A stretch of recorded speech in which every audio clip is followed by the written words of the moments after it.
Hey you guys, welcome back to Vinyl Cottage, or welcome for the first time. I'm April and we are here today showing you a quick tutorial on using our printed heat transfer vinyl sheets. So today we're going to use this super cute HTV printed vinyl to cut and make an Easter shirt using this cute little bunny here.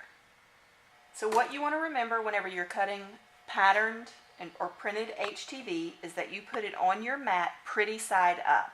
You're treating it just like you would if you were cutting adhesive vinyl. So we're going to load our image, and if you noticed on the monitor, my bunny, he was not flipped. You do not mirror your image whenever you're cutting on printed or patterned HTV. So now we're going to go and tell it to cut. So we're going to send him, make sure all your cut lines are on. He should be outlined in red.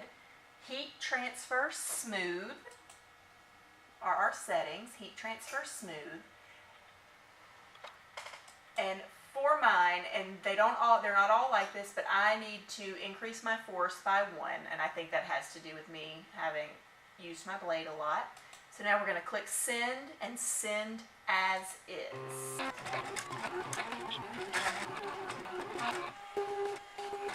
I wanted to set off an accent, so we have his little bunny ears, and I'm using these are perfect for scrap pieces, y'all. Don't throw away those little pieces that you have because you never know when you can use them. Glitter HTV goes, you flip it over and put it upside down, so we're actually cutting on the back. You do want to make sure when you are using scraps that you are actually cutting in the right place. So with this one, I'm going to show my mat, and I've got 3 inches. So I look on the back, and my scraps, I've got 4 inches worth of scraps. Now because I am doing regular HTV, I do need to mirror this image, and because I'm using a scrap, I need to mirror it before I send it, because in the software, whenever you click send and you mirror your image from there, it completely flips it. So it would move it from this side of the screen to this side, and I don't have scraps all the way on this side. I think my mat has just new one. So I am using painter's tape to tape it down in an area that I know is not going to be cut. I do need to tape down the edge right here, but I'm going to add just a very tiny bit. Not part of the plan, y'all. Sometimes we have to deviate just a little bit. I'm just going to take that corner so that it lays down and cut. And add. You definitely want to use painter's tape because it will easily come back up whenever you're running. That right there. That should be good for us. Okay, so now that we have our HTVs cut, we've got to weed them. So if you're just looking at this sheet of vinyl, it's very hard to see where the cut lines are. But I don't know if you noticed, but on my end before I cut, I had a box around my bunny. So I know about where it is. If I can just find that cut line where that box is and begin weeding, and there it is, it should weed right out.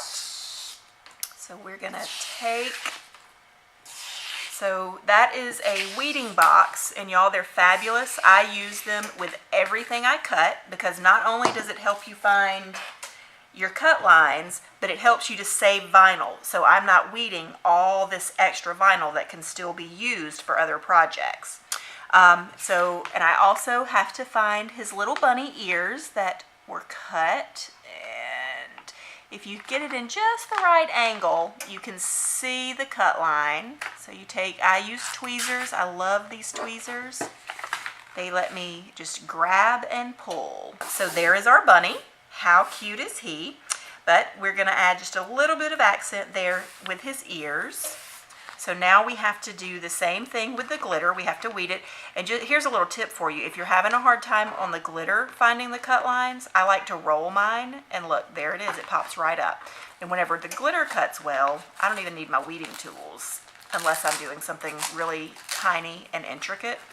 But they just cut right off just like that. You have to have transfer mask. This is going to allow you to lift this piece up in one piece without it getting flimsy. It's just you're going to be able to lift it and transfer it. If you recall, I said that you're treating it just like you do with adhesive vinyl, same thing. But you cannot use the same transfer tape that you use with adhesive. It will melt when you put it on your heat press. This is made specifically for heat press and pattern HTV. I like to lay mine down and then put my design on it like this. And then you're going to squeegee it down. You want to do this really well because this is how you're going to get it to adhere to that adhesive sheet. And then when you're ready to use it, start peeling the backing off.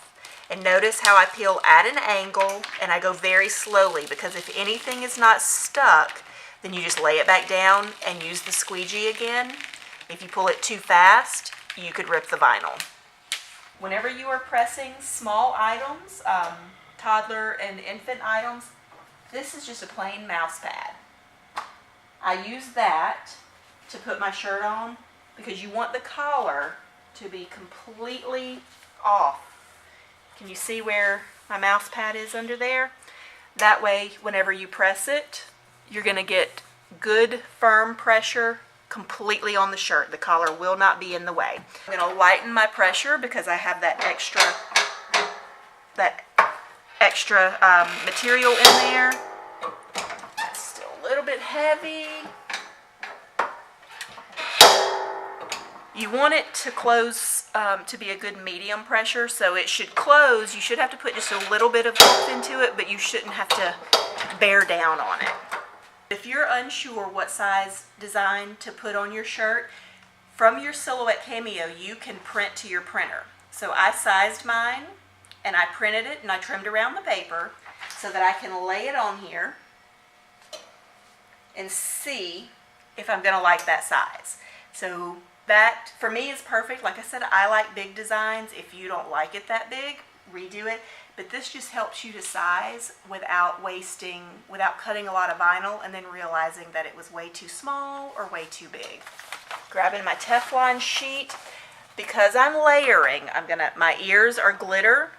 I am going to just do a few seconds. All I'm doing is tacking down my bunny, heating him up just enough that he will stick. Slowly removing my transfer mask, because if you move it quickly and he is not tacked, again, you could mess him up. If he starts to come up, all you do is just press it down for another second or two, and then you're good to go. Okay, so here are our bunny ears, and they should fit nicely right into our spot. Okay, I'm going to remove my tape here. And then here's one more little tidbit for you. Look at all the glitter that is on there. Whenever you layer any glitter on top of smooth vinyl, whether it's Easy Weed or pattern vinyl, some of that glitter is going to stick to your regular vinyl. I take a lint roller while it's warm, so as soon as it comes up, and roll over it. And you still may not get every single piece of that leftover glitter, but you're going to get most of it. I will put a link to all of the items that we used in our video below, so if you want to make yourself a cute little bunny, you can too. And as always, thanks for watching, and we'll see you next time.